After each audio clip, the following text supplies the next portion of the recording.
Welcome back to the Paddle and Fin Podcast Network. We're brought to you by Pelican, built tough for all situations. Go to pelican.com. Yak Gadget, for all your fine kayak fishing accessory needs. Go to yakgadget.com. Eastport Marina, on the beautiful shores of Dale Hollow Lake. For all your lodging, kayaking, and fishing needs, go to eastport.info. Now let's get this show started. What is up, everybody? What is up, everybody? How about that? I had the mute button going right there. Welcome back to another edition of Chasing the Tide, your saltwater connection on the Paddle and Fin Podcast Network. I'm your host, Dustin Nichols, and it's a solo episode this time. Been running and gunning. Life can throw some crazy balls your way here and there, throw some crazy things at you. And, we've been having a little bit of a hectic time, around our household, and we're trying to get some stuff settled in. So just been dealing with some family stuff, and just wanted to come on and do a quick update of the May mixed bag event, it's been going on, and then talk a little bit about some springtime redfish tactics. And then we're going to talk about a little bit about that new boat, the Knarr. Jackson Kayaks just had that released recently. Stoked to be on the development team with that boat, and just picked mine up this past week.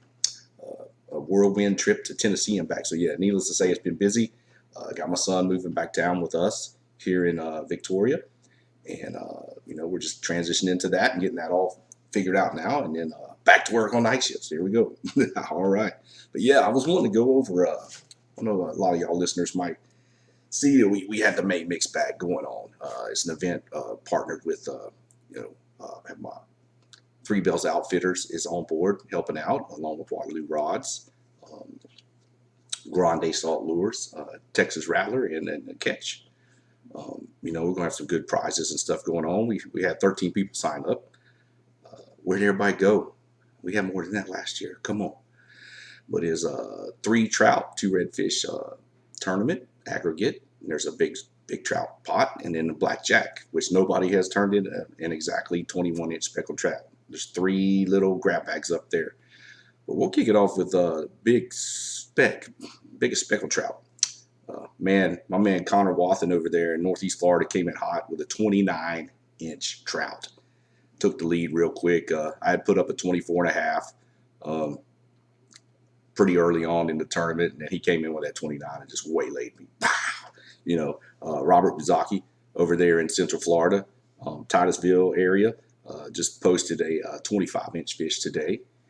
So there's a couple good fish. Travis Price has a 22.5 on the board, looking pretty good. I've caught some good fish here recently, a couple 24s and stuff. And then we're pre-fishing for a tournament. I didn't even have my board with me, and that's pretty dang crazy because those could have went towards my aggregate because I need to put one more up. So I would have called 2 fish for that. So yeah, but yeah, Robert Bazaki's off to a big start right now. He's got some speckled trout that are nice. He's got 23s and 24s, 25. He's got a couple nice redfish. He's got 132.25 total. He's sitting in first place with that. I'm sitting in second with 108. I still have 1 fish to add to my speckled trout. I'm going to have 2 trout for 46.25, and I have my 2 redfish at 61.75. I have one of my redfishes pegged out at 32 inches. Pretty stoked on that. Slammed a weight bait the other day, so good stuff on that. Travis Price rounding up in third place right now with 100.5 inches, 57.75 on his 3 trout, 42.75 on his 2 redfish. Connor Wathen is in 4th place with 3 speckled trout, 78.5 inches. He's definitely got a solid total right there. And he's got a 20.5-inch redfish. He needs 2 more redfish, and he's at 99 inches with that. He puts up 2 25-inch redfish. He's going to have a solid total and take over the lead pretty dang quick. Rolando Sanchez down in the south, down in the valley. He's got 2 redfish for 56.5 inches, and he's got his trout, 2 trout for what's he got? 36.75 inches. Joel Smith in 6th place with 24.5-inch redfish and a 17.5-inch speckled trout, and Michael Fiorenza with one 28.75-inch redfish on the board, and Cordy Ashburn, Panhandle brother over there, with a 21.25-inch redfish. So yeah, that's who's all on the board right now. We're heating up. We still got over half the month to go, so it should be pretty cool. And I look forward to see some better fish on the board too coming in. Hopefully, I can upgrade a trout and fill that last slot here tomorrow. We have been on some pretty good fish, so hopefully it's going to pan out and the tournament will go away. We'll be fishing the Mid-Coast Smackdown. And the next time we come on the show, we'll kind of let y'all know how we went. We've got a good group of guys that's going to fish that tournament. My partner, Mike Fiorenza, and then Kevin Wills and Travis Price is tagging along on that one. 4-man kayak team. It's a $2,500 guaranteed payout, so it should be good times. 3 trout, 2 redfish, and 1 flounder stringer aggregate weight, and then there's some big fish pots. I don't know if we're pulled in with the boats or not, but we shall see. But yeah, just wanted to give everybody an update on the May mixed bag event put on by Paddle and Fin at Three Bills. And we're going to get in and talk a little bit about, I just want to bring up some key baits this time of year with the menhaden and the smaller shad in the marsh and the small shrimp. Just want to kind of talk about that, kind of share some of my tactics with everybody. We get some questions all the time about, hey, what should I throw this? And, what should I throw in these conditions? Well, springtime, you're dealing with wind. And right now we've had one of the windiest springs we've had in many, many, many years here in Texas. I mean, it has blown 20 plus non-stop. Just little windows in the mornings and stuff, and just take advantage of them while you can. And that's one thing you can guarantee in the spring: the wind is going to blow. And one thing I do like to find and search out is wind-blown shorelines when the wind is blowing. And one thing you cannot beat on a wind-blown shoreline is a solid popping cork and a shrimp imitation, either the Grande Salt kicking shrimp, gulp, or whatever you might have. Especially when they're not showing themselves. The fish aren't showing themselves. And you got wind pushing bait to shorelines. You're going to take advantage of ambush points, cutouts in the grass, marsh drains, and use those pop corks to call the fish in. They're schools of fish that are actively feeding. They're pushing all the bait along the grass lines and everything, and they're balling up the bait over there. If you can't see them, actively see them, it's a good idea to go ahead and use that pop cork as a search bait. Also, a wake bait, running it under those. You can get it down a little deeper and run it under that chop. And that's a great search bait around grass flats and structures. Excuse me here. Sorry. And, you can cover a lot of water with a wake bait, and you'll get a lot of reaction strikes out of a wake bait that you might not have gotten from something else. There's a lot of different brands out there. There's the Strike Pro Hunchback, which I have on my rod all the time. Berkeley makes a wake bull, 6 cents. Got some good stuff, the movement and the speed wake. And then Lucky Strike has one, and there's a few other out there that you can come across and use. They all serve the same purpose. They very shallow running, surface walking crankbait. Makes a lot of racket. Most of them have one ball bearing in there, and it just makes a redfish mad. You can usually get a reaction strike out of it pretty good. Don't hesitate, to pause that bait every now and then. Definitely throw it in ambush points around structure, shell pilings, bulkheads, anything like that where fish could be holding to cover. Those are great baits. I love throwing a wake bait. I've done really well with them in the springtime. Just want to share that with everybody. Spoons on the grass flats this time of year. There's some bait fish present that profile tends to look, like a 1/4-ounce spoon. So, match the hatch again. A lot of fish on the flats in Laguna right now. I'm sure it's similar in other areas.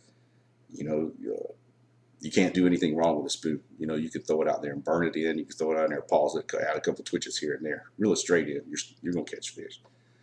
Kill it in the potholes, the cutouts in the grass and everything, grass hedges. You really can do no wrong with that. So it's an old standby that's been proven through and through. Has been around longer than you have. The old Johnson silver minnow. You can't can't go wrong with that. I mean, there's a ton of other brands out there. I'm very partial to Texas Rattlers, Rattling Spoon. I've definitely earned some keep from me. I've cashed some checks with that one, man. It's definitely calling some in. And then there's some resin poured ones. Nacho's Daddy Spoons makes in. They have also have a built-in rattle. Also, and it just rattling spoons. Sometimes they key in on that vibration and that noise. It's just a big plus, along with the jig heads too. Anytime I'm throwing a soft plastic, I'm going to have one of them rattling jig heads tied on to help them key into. Something about that that deadly little tick in them rattles. All good. Yeah, so spoons, man. Old standby, been around. Can't go wrong with one of them this time of year. Another one on the flats, or around structure and grass is a chatterbait. A lot of people do not, key in on that as much. It's big. Vibrating jig's big on the bass side, but it has you can cut the skirt down and get a little smaller profile, add a little small paddle tail to the back of it, get a pretty cool action. Or you can add a crawfish imitation to it. And when you slow roll it on the bottom on mud flats, it kind of looks like a crab scurry in a way with those with a crawfish imitation. It definitely is a pretty cool looking bait. You can burn it, you can kill it and rip it, deflect it off the shell and all kind of stuff. Chatterbaits are pretty dang awesome this time of year on the flats, around structure, in the marsh, around ambush points. Definitely get slammed. They also, just like a wake bait, they're going to draw in some cool reaction strikes for sure. And another one, I want to get in on, when conditions allow top water walking bait. You might have to downsize a little bit this time of year. Maybe throw the Boyo or the Spook Junior or the smaller Skitterwalk or Top Dog Junior. With those smaller shad menhaden this time of year, but you can't really go wrong with that. It's get the heart racing, when it's blasted by a solid fish. It's tough to beat a topwater bite. Slow walk the dog cadence with the paws here and there will draw some strikes this time of year. Along with grass lines, targeting them, listen to fish actively feeding, and present it to them. Or if you're just drifting a shoreline, just blind casting along to the high percentage, high target areas. Don't hesitate to do that. The more time that lure spends in the water, the more time you got to catch fish, especially if you're not actively seeing fish feeding. You might see some bait and stuff getting blown up here and there, but, in between that, I keep the lure in the water. It increases your chances of catching fish. My go-to is a head and one knocker, and if I do have to downsize, I will go to the Spook Junior or the Boyo on very calm conditions. Just like, sometimes they just don't want to take that top water. It might be a little shallower, so they might short strike it or do some weird stuff. So that's when I'll follow up with a soft plastic or a wake bait. Usually do pretty good. So yeah, good stuff there. There's plenty of baits, that you can throw this time of year, especially as the grass isn't growing up too high yet. One of those is Texas Custom Lures makes a lure called the Double D, and it does swim down to about 1.5 feet, and it suspends and floats up so slowly, but it's got a nice little rattle in there. They got some great colors, along with their corkies and all that good stuff, custom corkies. But yeah, the Double D is definitely a tool in my arsenal this time of year, especially that Pearl Harbor color with the gold. Just the Redfish key in on gold for some reason this time of year, and it's just I've just always done real well. Gold spoons, gold sided Double D, the Pearl Harbor with the gold, and then the pistachio one also does pretty good this time of year. I like that color a lot. I will have those two in a little box all the time, and then a little darker one, for if the water's a little stained or something. But yeah, you can't go wrong with them, man. It's just tough. Burn and pause over the sand pockets. They just come out of nowhere and just about rip the rod out your hand. It's pretty dang cool. Same thing. Going back, circling around. I said follow up with a soft plastic on your top water fishing. But yeah, that's a good bait too. This time of year is a smaller downsized soft plastic on a smaller jig head, 1/8 ounce jig head.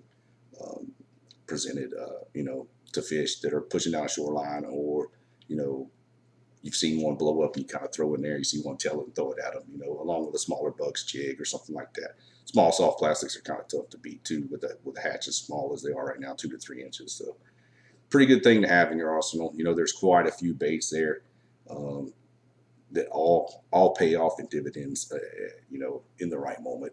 So just, you know, fish the conditions and fish the what the fish want, you know, figure out what the fish want and go from there. Hopefully all that helps you out. It's pretty dang cool. Getting on the water and just experiencing what those fish do, and just sometimes it's just cool to sit back and watch them and just observe. I know it takes a lot of restraint to not cast over there and catch them, but there's a lot of times I find when I'm just I just like to sit back and watch them and see how the fish are moving and working together and pushing the bait and feeding and just how they act. Even sometimes when there's just a few that might just be swimming by you and they don't even see you and they're just like just like la-di-da, just not a care in the world. And then you throw that little soft plastic in front of their face and then they just slam it. So, good stuff. I hope some of that stuff can help y'all. Like I said, you know, this is just a short episode, me catching up with the May mix bag. I just wanted to share a couple of my, you know, redfish tactics and baits for this time of year. Those can transition to all your waters across, you know, the Gulf Coast, Florida, North Carolina, South Carolina, Georgia, all that good stuff, wherever the redfish roam.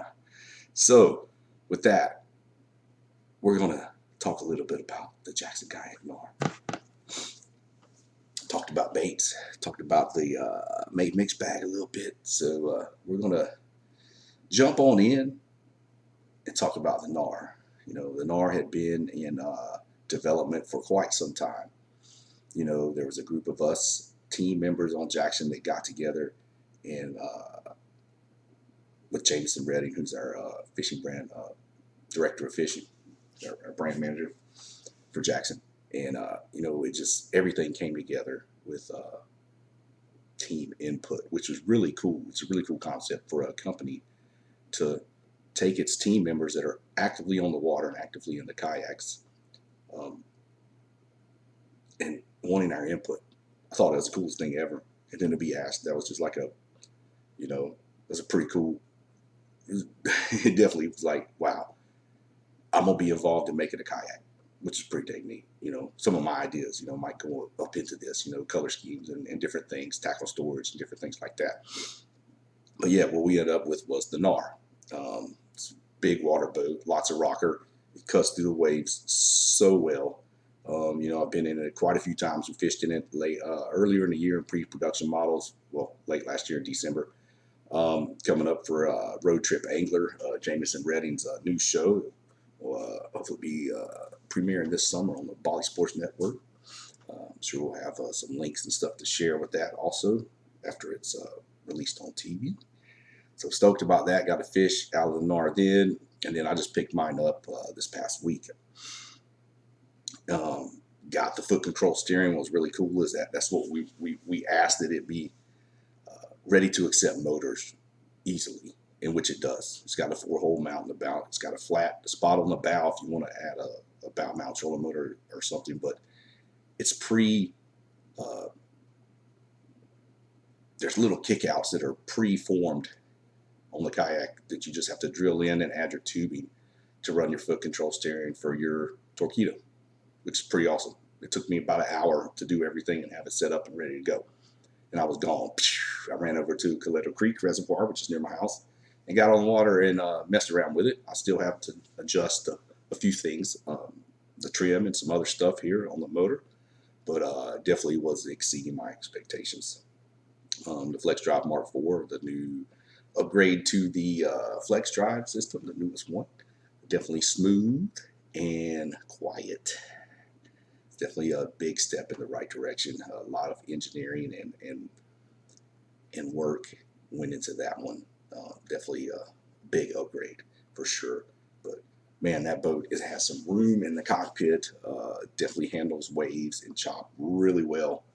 You know, everything about it is pretty dang neat. From the little tackle storage box that comes with it to the areas, the hatch that'll accept the 100 amp hour battery in the back. You have a little area up front to put your battery up front if you want to, or you got room for a storage bag. You have tie down points for a fish bag up front. And making a comeback. There's a bait whale scupper in the tank whale, just like the Kraken had. If you want to run an offshore, bait tank and you're offshore chasing big fish in blue water, you can have a recirculator, and pump fresh water into there and keep your bait alive and fresh. So yeah, good stuff from Jackson. Where I'm sure the marketing has been going around the clock on that. So I'm sure you're seeing it out there. They are arriving at dealers right now, and they are going fast. So pretty cool to be part of that process. It was an honor to be asked. And I just, there's lots of stuff on that boat. Y'all get on there and check through the check the Jackson Kayak YouTube channel out and see the complete walkthroughs from Jameson. I have some stuff going up on Instagram and stuff here and there, and we'll have some content and stuff coming out, fishing some tournaments out of it pretty soon. So we'll be checking that out. I'll be sharing that with y'all, sharing all the info y'all need to hear on that boat. If you're in the area, in Texas, around my area, go check out Roy's Bait Tackle, and they should be having some soon. I know FTU has some in stock right now. Also, Fishing Tackle Unlimited, go give them a look. Also, Three Bells, definitely go check them out online. There's a lot of cool stuff on there, on that site. A lot of cool kayak accessories and everything from all the major brands, and they will have some Knarrs in the house. So I got some listeners up there, up north, or you want to order through them and have it delivered, shipped, check out Three Bells. All good. Yep, appreciate everything. I always say, wouldn't be possible without all the listeners,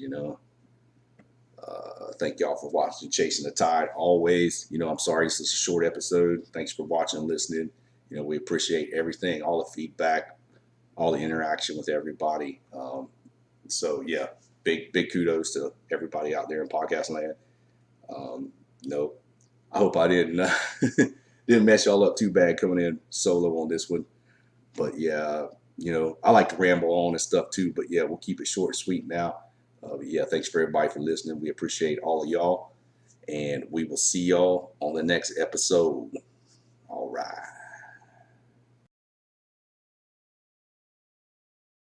Thanks for tuning in to another killer episode here on Paddle and Fin. Be sure to drop a 5-star rating, a thumbs up, or smash that subscribe button on any platform you're listening in on. Be sure to check us out on Waypoint TV, waypointtv.com. Make sure you sign up for the Fantasy Kayak Fishing League at paddleandfin.com/fantasy. You can support this show through Patreon, patreon.com/paddleandfin. Don't forget to check out the website, paddleandfin.com. Catch us on YouTube. If you got a question, comment, or want to see a future guest on the show, be sure to email us at paddleandfin@gmail.com. Shout out to our show supporters, Yak Gadget. You can check out all the fine kayak accessories at yakgadget.com. Pelican Professional. For all your cases, coolers, and lighting needs, go to pelican.com. Rocktown Adventures, your Midwest premier paddle sports destination. Go to rocktownadventures.com. Eastport Marina, the beautiful destination on Dale Hollow Lake. If you're looking for lodging, kayaks, kayak accessories, or anything fishing related on the beautiful Dale Hollow Lake, go to eastport.info. And Jigmasters Jigs. When in doubt, get the jig out. Go to jigmasters.com and fill your tackle boxes today.